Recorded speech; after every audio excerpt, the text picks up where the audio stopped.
जब माँ अपनी बेटी को प्रसवपूर्व जांच के लिए ले गई तो उसने अपनी पोती की गर्भ के भीतर से आती हुई आवाज सुनी। दादी, कृपया माँ को बीमार मत होने देना। गर्भ में पल रहा भ्रूण उसे बताता है कि जैसे ही उसे पता चलेगा कि वह गर्भवती है, उसके पिता उसकी पिटाई करेंगे। जब उस महिला को यह खबर पता चली तो उसने कई बार गर्भपात होने से रोका। हालांकि कुछ महीनों बाद उन्हें पता चला कि उसके पेट में पल रहा बच्चा एक मुर्गी का बच्चा था। बेटी ने इन सब बातों का दोष अपनी माँ पर डाला। अगर आपने मुझे गर्भपात होने से नहीं रोका होता तो शायद मुझे पता चल जाता कि मेरे गर्भ में पल रहा बच्चा गायब था। बात सिर्फ इतनी सी है कि उस महिला को समझ नहीं आ रहा कि ऐसा क्यों है। उसने फिर से पोती की आवाज सुनी। यह सब उस अस्पताल की नर्स की वजह से हुआ जहां पिता का भूत शरीर से बाहर निकला था। मैं हर दिन थोड़ा सा परफ्यूम लगाती हूँ और घर जाती हूँ ताकि मेरी माँ को उसकी खुशबू आ सके और इससे मेरी याददाश्त को मदद मिल सके। गर्भ में पल रहा भ्रूण महिला को बताता है कि यदि आप पिता के जीवन को सार्वजनिक रूप से उजागर कर सकते हैं तो माँ आपको गर्भपात से बचाने के लिए क्षमा कर सकती है। इस नवजात शिशु में महिला का विशेष विश्वास है। परिणाम स्वरूप बच्चे को पकड़ने के लिए मरीज की सर्जरी कर रहे उसके दामाद चिकित्सा कक्ष में आ गए। मरीज के परिवार ने गुस्से में आकर उसे यह चीज दी थी। बेटी बहुत दुखी थी और उसने नदी में कूदकर इस दुनिया को त्याग दिया। उसके बाद जूकिंग को पता चला कि उसके दामाद के साथ कोई विश्वासघात नहीं हुआ था। तब से जूकिंग हमेशा आत्मधोखे में डूबी रही है। अपने पापों का प्रायश्चित करने के लिए उसने बेटी के मार्ग पर चलने का भी विकल्प चुना। हालांकि ठंडी झील में कूदने के बाद उसने अपने पोते के नवजात होने की आवाज फिर से सुनी। इस दौरान वीडियो देखने वाले दोस्तों ने 3 गुलाब भेजे। आने वाले दिन निश्चित रूप से सौभाग्य से भरे होंगे। मेरी दादी ने इतनी सारी मौतें की, उन्हें तो सजा मिलनी ही चाहिए। इसी समय उन्हें एहसास हुआ कि जिस पोते का जन्म उनकी रक्षा के लिए हुआ था वही असली हत्यारा था। हालांकि अगले ही पल उनका पुनर्जन्म हुआ और उनका पुनर्जन्म उस समय हुआ जब वे अपनी बेटी के गर्भ में थीं। जूकिंग ने फैसला किया कि चूंकि यह मामला गंभीर था इसलिए वह फिर कभी बच्चा पैदा नहीं करेगी। इसी समय उसने गर्भ में पल रही पोती के पोते की नई आवाज फिर से सुनी। वह जूकिंग से कह रहा था कि वह उसकी मां को दोबारा बच्चा पैदा करने से रोके। इसका कारण वही है जो पिछले डॉक्टर ने बताया था।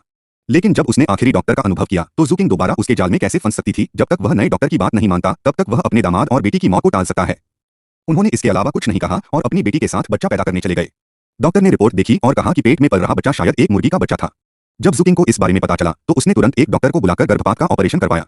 लेकिन बेटी की मौत वैसी नहीं थी। डॉक्टर ने उन्हें बताया कि पेट में पल रहा बच्चा एक मुर्गी है। इसी समय गर्भ में पल रहे बच्चे ने फिर से बोलना शुरू किया।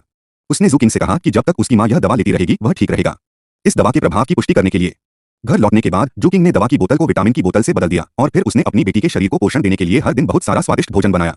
गर्भ में पल रहे शिशु की बात सुनकर जो कह रहा है कि यह खाना नहीं खाया जा सकता, जूकिंग को समझ आ गया कि उसे इस शिशु की बात माननी ही होगी।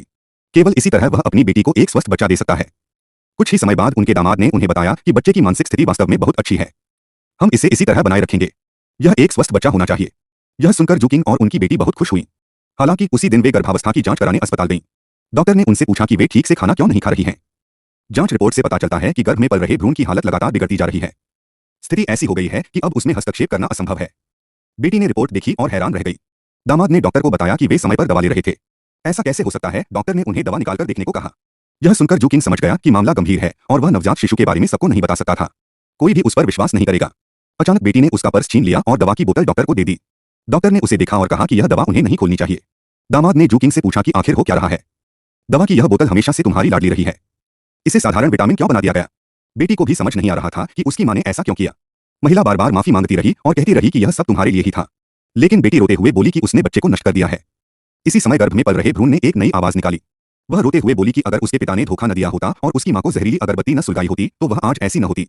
दामाद ने जूकिंग को बताया कि उसके पिता नई लड़की के साथ जा रहे हैं। अगर तुम उनकी मां को पकड़ लेते हो तो तुम उन्हें माफ कर सकते हो। हालांकि यह सुनकर जूकिंग ने ऐसा नहीं कहा। दामाद का स्वभाव ऐसा नहीं था कि वह ऐसा काम करे। बेटी के मामले में दखल न देने के लिए जूकिंग ने उससे दूर रहने का फैसला किया। शायद यही एकमात्र तरीका है जिससे पिछली बार हुई त्रासदी को रोका जा सकता है। उसने अपनी बेटी से कहा कि तुम्हारे साथ रहना उसके लिए असहनीय है। जूकिंग मुड़कर चली गई। बेटी को एहसास हुआ कि उसने अभी कुछ ज्यादा ही बोल दिया था। उसने अपनी मां से विनती की कि वह न जाए। बेशक जूकिंग ने इस समय अपना मन बना लिया था। उसने अपना सामान उठाया और अपनी बेटी का घर छोड़ दिया। बेटी उसे लगातार संदेश भेजकर घर वापस आने के लिए कहती रही। जूकिंग जानती थी कि अगर वह वापस गई तो कोई त्रासदी हो जाएगी। समय तेजी से बीतता गया। बेटी अक्सर उसे संदेश भेजकर वापस आने के लिए कहती थी। वह यह भी बताती थी कि इन दिनों उनका समय अच्छा बीत रहा है। जूकिंग यह खबर सुनकर बहुत खुश हुई। जब तक वह उनसे दूर रहेगी तब तक कोई और दुखद घटना नहीं होगी। और हाल ही में उसने अपनी पोती के दिल की धड़कन भी नहीं सुनी थी। तभी उसे पता चला कि उसकी बेटी का हार गायब है। काफी खोजबीन के बाद आखिरकार वह उसे सोफे के नीचे से ले आई। उसने हार को दोबारा गले में पहन लिया। तभी बेटी का फोन आया। फोन उठाते ही जूकिंग ने पोती के दिल की धड़कन दोबारा सुनी। WIPWAP उसे पता था कि वह फोन का जवाब नहीं दे सकती। जब तक उसे अपनी पोती की नई आवाज सुनाई देती रही तब तक वह उसकी कोई भी बात नहीं सुन पाई। हालांकि कुछ समय बाद जूकिंग को हमेशा बहुत बेचैनी महसूस होने लगी। अगर मेरी बेटी को कुछ हो जाए तो क्या होगा, इसलिए उसने फिर भी अपनी बेटी को जवाब दिया। उसने काफी देर तक फोन का जवाब नहीं दिया। जूकिंग जल्दी से अपनी बेटी के घर